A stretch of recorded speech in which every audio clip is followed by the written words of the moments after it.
Hello everyone, सत श्री अकाल साਰਿਆਂ ਨੂੰ ਤੁਹਾਡਾ ਬਹੁਤ-ਬਹੁਤ ਸਵਾਗਤ ਹੈ ਅੱਜ ਦੀ ਕਲਾਸ। ਅੱਜ ਆਪਾਂ ਕਰਨ ਜਾ ਰਹੇ ਹਾਂ ਪੰਜਾਬ ਸਕੂਲ ਐਜੂਕੇਸ਼ਨ ਬੋਰਡ ਦੀ 8ਵੀਂ ਕਲਾਸ ਦੀ ਕਿਤਾਬ ਪੰਜਾਬੀ ਪੁਸਤਕ ਤੇ ਉਹਦਾ 25ਵਾਂ ਪਾਠ ਜੋ ਕਿ ਹੈਗਾ ਰੱਬ ਦੀ ਪੌੜੀ ਤੇ ਅੱਜ ਚਰਚਾ ਕਰਾਂਗੇ ਇਸ ਪਾਠ ਦੇ ਅਭਿਆਸ ਬਾਰੇ। ਤਾਂ ਚਲੋ ਸ਼ੁਰੂ ਕਰਦੇ ਹਾਂ। ਸਭ ਤੋਂ ਪਹਿਲਾ ਹੈਗਾ ਦੱਸੋ ਊੜਾ ਲੇਖਕ ਨੇ ਰੱਬ ਦੀ ਪੌੜੀ ਕਿਸ ਨੂੰ ਕਿਹਾ ਹੈ ਅਤੇ ਕਿੱਥੇ ਸਥਿਤ ਹੈ। ਉੱਤਰ ਲੇਖਕ ਨੇ ਰੱਬ ਦੀ ਪੌੜੀ ਦੁਨੀਆ ਦੀ ਸਭ ਤੋਂ ਉੱਚੀ ਇਮਾਰਤ ਐਮਪਾਇਰ ਸਟੇਟ ਬਿਲਡਿੰਗ ਨੂੰ ਕਿਹਾ ਹੈ ਜੋ ਕਿ ਨਿਊਯਾਰਕ ਅਮਰੀਕਾ ਵਿੱਚ ਸਥਿਤ ਹੈ। ਐੜਾ ਲੇਖਕ ਨੇ ਨਿਊਯਾਰਕ ਅਤੇ ਟੋਕੀਓ ਦੇ ਸਟੋਰ ਕਰਮਚਾਰੀਆਂ ਦੇ ਵਤੀਰੇ ਵਿੱਚ ਕੀ ਅੰਤਰ ਦੇਖਿਆ। ਉੱਤਰ ਲੇਖਕ ਨੇ ਟੋਕੀਓ ਦੇ ਇੱਕ 8 ਮੰਜ਼ਲਾ ਸਟੋਰ ਦੀ ਹਰ ਮੰਜ਼ਲ ਦੀ ਪੌੜੀ ਉੱਤੇ ਇੱਕ ਸਜੀ ਸਜਾਈ ਜਾਪਾਨੀ ਕੁੜੀ ਨੂੰ ਇਸ ਲਈ ਖੜੀ ਦੇਖਿਆ ਕਿ ਉਹ ਹਰ ਆਉਣ ਜਾਣ ਵਾਲੇ ਦਾ ਦੂਰੀ ਹੋ ਕੇ ਸਵਾਗਤ ਕਰੇ, ਗਾਹਕ ਭਾਵੇਂ ਚੀਜ਼ ਲਵੇ ਭਾਵੇਂ ਨਾ। ਨਿਊਯਾਰਕ ਦੇ ਵੱਡੇ ਸਟੋਰ ਦੇ ਕਰਮਚਾਰੀ ਵਪਾਰੀ ਕਿਸਮ ਦੇ ਸਨ। ਉੱਥੇ ਲੇਖਕ ਨੇ ਜਰਾਬਾਂ ਵੇਚਣ ਵਾਲੇ ਵਿਭਾਗ ਦੇ ਨਿਗਰਾਨ ਨੂੰ ਆਪਣੇ ਮੇਜ਼ ਦੀ ਜਰਾਬ ਬਾਰੇ ਪੁੱਛਿਆ ਤਾਂ ਉਸਨੇ ਤਰ੍ਹਾਂ ਦੀਆਂ ਜਰਾਬਾਂ ਵੱਲ ਇਸ਼ਾਰਾ ਕੀਤਾ। ਲੇਖਕ ਨੇ ਉਹਨਾਂ ਵਿੱਚੋਂ ਇੱਕ ਨੂੰ ਆਪਣੀ ਮੁੱਠੀ ਦੁਆਲੇ ਲਪੇਟ ਕੇ ਮੇਜ਼ ਲਿਆ ਤੇ ਪੁੱਛਿਆ ਕਿ ਇਹ ਉਸਦੇ ਮੇਜ਼ ਆ ਜਾਵੇਗੀ। ਨਿਗਰਾਨ ਨੇ ਕਿਹਾ ਹੋਰਨਾਂ ਦੇ ਮੇਜ਼ ਆਉਂਦੀ ਹੈ ਤਾਂ ਉਸਦੇ ਮੇਜ਼ ਕਿਉਂ ਨਹੀਂ ਆਵੇਗੀ। ਲੇਖਕ ਨੇ ਜਦੋਂ ਚੰਗੀ ਤਰ੍ਹਾਂ ਹਿਸਾਬ ਲਾ ਕੇ ਉਸ ਨੂੰ ਖਰੀਦਣ ਦਾ ਫੈਸਲਾ ਕਰ ਲਿਆ ਤੇ ਉਸ ਜੁਰਾਬ ਨੂੰ ਵੇਖਣ ਲਈ ਖੋਲਣ ਲੱਗਾ ਤਾਂ ਨਿਗਰਾਨ ਨੇ ਝਟ ਕਿਹਾ ਪਹਿਲਾਂ ਪੈਸੇ ਰੱਖ ਫਿਰ ਜੁਰਾਬ ਨੂੰ ਉਲਟਾਵੀਂ ਪੁਲਟਾਵੀਂ। ਲੇਖਕ ਨੇ ਪੈਸੇ ਦਿੱਤੇ ਤੇ ਜੁਰਾਬ ਜੇਬ ਵਿੱਚ ਪਾ ਕੇ ਗਾਹਕਾਂ ਦੇ ਧੱਕਿਆਂ ਨਾਲ ਹੀ ਬਾਹਰ ਆ ਗਿਆ।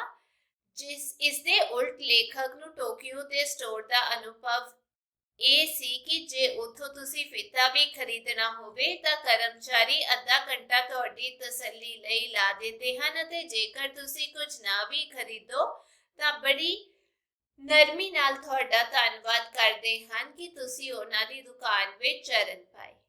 ਈਰੀ ਐਮਪਾਇਰ ਸਟੇਟ ਬਿਲਡਿੰਗ ਦੇ ਉੱਪਰੋਂ ਆਲੇ ਦੁਆਲੇ ਦਾ ਦ੍ਰਿਸ਼ ਕਿਹੋ ਜਿਹਾ ਦਿਖਾਈ ਦਿੰਦਾ ਹੈ। ਉੱਤਰ ਐਮਪਾਇਰ ਸਟੇਟ ਬਿਲਡਿੰਗ ਦੀ 86ਵੀਂ ਮੰਜ਼ਲ ਤੋਂ ਸਾਰਾ ਨਿਊਯਾਰਕ ਸ਼ਹਿਰ ਦਿਖਾਈ ਦਿੰਦਾ ਹੈ। ਇੱਥੇ ਪੁੰਜਿਆਂ ਉੱਤੇ ਦੂਰਬੀਨਾਂ ਲੱਗੀਆਂ ਹੋਈਆਂ ਹਨ ਜਿਨ੍ਹਾਂ ਵਿੱਚੋਂ 40-40 ਮੀਲ ਆਲੇ ਦੁਆਲੇ ਦਾ ਨਜ਼ਾਰਾ ਦਿਸਦਾ ਹੈ। ਹੇਠਾਂ ਮਾਰਟਨ ਟਾਪੂ ਦਿਖਾਈ ਦਿੰਦਾ ਹੈ ਜਿਸ ਵਿੱਚ ਘਰ ਦੱਬੀਆਂ ਤੇ ਸੜਕਾਂ ਉੱਤੇ ਮੋਟਰਾਂ ਕੀੜੀਆਂ ਵਾਂਗ ਤੁਰਦੀਆਂ ਦਿਖਾਈ ਦਿੰਦੀਆਂ ਹਨ। ਹਡਸਨ ਦਰਿਆ ਅਤੇ ਪੂਰਬੀ ਦਰਿਆ ਦੇ ਗੰਧਲੇ ਸਲੇਟੀ ਪਾਣੀਆਂ ਨੇ ਟਾਪੂ ਨੂੰ ਵਗਲਿਆ ਹੋਇਆ ਹੈ ਜਿਨ੍ਹਾਂ ਵਿੱਚ ਕਿਸ਼ਤੀਆਂ ਅਤੇ ਜਹਾਜ਼ ਖੜੇ ਹਨ।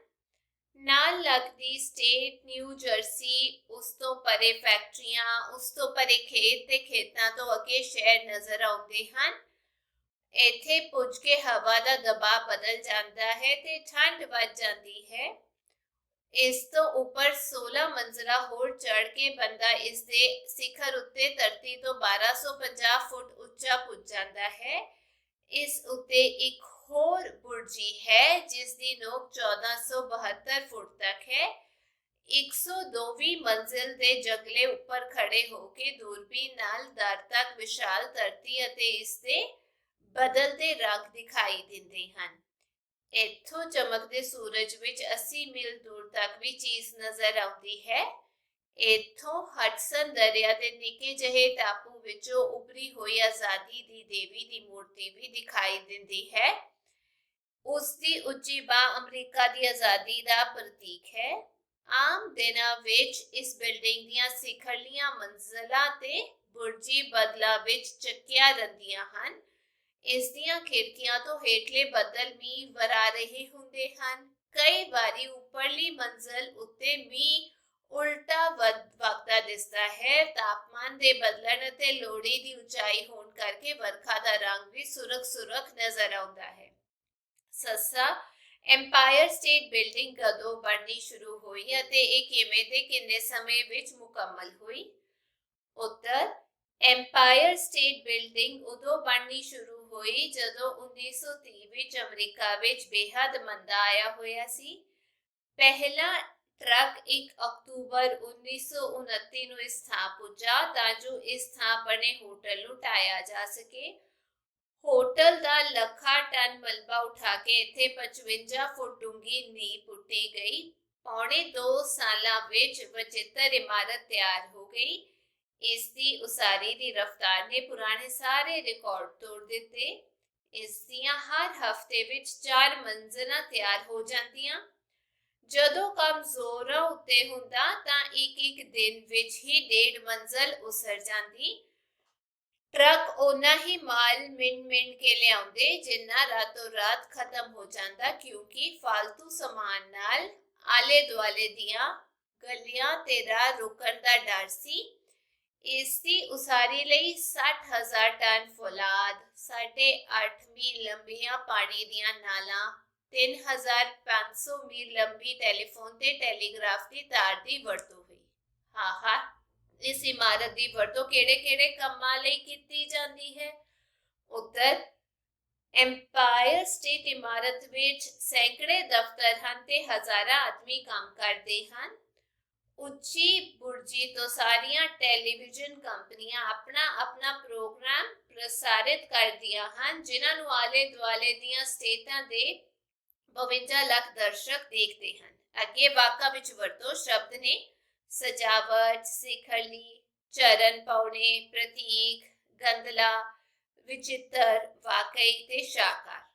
ਵਾਕ ਹੈਗੇ ਨੇ ਸਜਾਵਟ ਯਾਨੀ ਸ਼ਿੰਗਾਰਨ ਦਾ ਕੰਮ। ਵਿਆਹ ਵਾਲੇ ਘਰ ਬਿਜਲੀ ਦੀਆਂ ਲੜੀਆਂ ਤੇ ਫੁੱਲਾਂ ਨਾਲ ਖੂਬ ਸਜਾਵਟ ਕੀਤੀ ਹੋਈ ਹੈ। ਸਿਖਰਲੀ ਮਤਲਬ ਸਭ ਤੋਂ ਉੱਪਰਲੀ। ਅਸੀਂ ਐਮਪਾਇਰ ਸਟੇਟ ਬਿਲਡਿੰਗ ਦੀ ਸਿਖਰਲੀ ਮੰਜ਼ਲ ਉੱਪਰ ਜਾ ਖੜੇ ਹੋਏ। ਚਰਨ ਪਾਉਣੇ, ਪੈਰ ਪਾਉਣੇ, ਧੰਨ ਭਾਗ, ਤੁਸੀਂ ਸਾਡੇ ਘਰ ਚਰਨ ਪਾਏ। ਪ੍ਰਤੀਕ ਯਾਨੀ ਚਿੰਨ੍ਹ। ਇਸ ਕਵਿਤਾ ਵਿੱਚ ਬਹੁਤ ਸਾਰੇ ਸੱਭਿਆਚਾਰਕ ਪ੍ਰਤੀਕਾਂ ਦੀ ਵਰਤੋਂ ਹੈ। ਗੰਦਲਾ, ਮਿੱਟੀ ਮਿਲਿਆ ਤਰਲ। ਇਸ ਸਰੋਵਰ ਦਾ ਪਾਣੀ ਸਾਫ਼ ਨਹੀਂ ਸਗੋਂ ਗੰਦਲਾ ਹੈ। ਵਚਿੱਤਰ ਯਾਨੀ ਅਦਭੁਤ। ਕੰਪਿਊਟਰ ਮਨੁੱਖ ਦੀ ਵਚਿੱਤਰ ਕਾਢ ਹੈ। ਵਾਕਈ ਯਾਨੀ ਸੱਚਮੁੱਚ। ਤਾਜ ਮਹਿਲ ਵਾਕਈ ਬਹੁਤ ਸੁੰਦਰ ਇਮਾਰਤ ਹੈ। ਸ਼ਾਹਕਾਰ ਸਭ ਤੋਂ ਉੱਤਮ ਰਚਨਾ। ਹੀਰ ਵਾਰਿਸ ਸ਼ਾਹ 18ਵੀਂ ਸਦੀ ਦੀ ਸ਼ਾਹਕਾਰ ਰਚਨਾ ਹੈ। ਖਾੜੀ ਯਾਨੀ ਸਮੁੰਦਰ ਦਾ ਧਰਤੀ ਦੇ ਅੰਦਰ ਤੱਕ ਆਇਆ ਹਿੱਸਾ। ਬੰਗਾਲ ਦੇਸ਼ ਬੰਗਾਲ ਦੀ ਖਾੜੀ ਦੇ ਕੰਢੇ ਨਾਲ ਲੱਗਦਾ ਹੈ। ਅੱਗੇ ਹੈਗਾ ਜੀ ਵਿਆਕਰਣ ਬਾਰੇ ਚਰਚਾ ਕੀਤੀ ਗਈ ਹੈ। ਆਪਣੇ ਮਨ ਦੇ ਭਾਵ ਪ੍ਰਗਟ ਕਰਨ ਲਈ ਤੁਸੀਂ ਵਾਕ ਬੋਲਦੇ ਹੋ। ਕਈ ਵਾਰੀ ਇੱਕ ਸ਼ਬਦ ਜਾਂ ਵਾਕਾਂਸ਼ ਰਾਹੀਂ ਹੀ ਭਾਵ ਪ੍ਰਗਟ ਹੋ ਜਾਂਦਾ ਹੈ। ਇਸ ਤਰ੍ਹਾਂ ਬੋਲ ਕੇ ਜਾਂ ਲਿਖ ਕੇ ਗੱਲ ਦੱਸਦੇ ਸਮੇਂ ਤੁਸੀਂ ਸ਼ਬਦਾਂ ਦੀ ਵਰਤੋਂ ਕਰਦੇ ਹੋ। ਤੁਸੀਂ ਪਿਛਲੀ ਸ਼੍ਰੇਣੀ ਵਿੱਚ ਵੀ ਪੜ੍ਹ ਚੁੱਕੇ ਹੋ ਕਿ ਵਿਆਕਰਣ ਅਨੁਸਾਰ ਇਹਨਾਂ ਸ਼ਬਦਾਂ ਦੀਆਂ 8 ਸ਼੍ਰੇਣੀਆਂ ਵਿੱਚ ਵੰਡ ਕੀਤੀ ਜਾਂਦੀ ਹੈ। ਇਸ ਵੰਡ ਨੂੰ ਸ਼ਬਦ ਭੇਦ ਆਖਦੇ ਹਨ। ਇਹ 8 ਸ਼ਬਦ ਭੇਦ ਹਨ। ਨਾਂਵ, ਪੜ੍ਹਨਾਂਵ, ਵਿਸ਼ੇਸ਼ਣ, ਕਿਰਿਆ ਵਿਸ਼ੇਸ਼ਣ, ਸੰਬੰਧਕ, ਯੋਜਕ ਅਤੇ ਵਿਸਮਕ। ਹਰ ਸ਼ਬਦ ਭੇਦ ਦੀਆਂ ਅੱਗੋਂ ਕਈ ਕਿਸਮਾਂ ਹਨ, ਜਿਵੇਂ ਨਾਂਵ ਅਤੇ ਪੜ੍ਹਨਾਂਵ ਵਿਸ਼ੇਸ਼ਣ ਦੀਆਂ 5 ਕਿਸਮਾਂ ਹਨ ਅਤੇ ਪੜ੍ਹਨਾਂਵ ਦੀਆਂ 6 ਕਿਸਮਾਂ ਹਨ। ਇਸੇ ਤਰ੍ਹਾਂ ਦੂਜੇ ਸ਼ਬਦ ਭੇਦਾਂ ਦੀਆਂ ਵੀ ਵੱਖ-ਵੱਖ ਕਿਸਮਾਂ ਹਨ। ਤੇ ਇਸੇ ਕੀ ਅੱਜ ਦੀ ਕਲਾਸ में उम्मीद करती हैं इस पाठ के प्रश्न उत्तर सारे समझ आ गए होंगे। जो वीडियो वधिया लगी तो चैनल ਨੂੰ लाइक शेयर सब्सक्राइब जरूर करियो। फिर मिलांगे। Till then take care. Bye bye.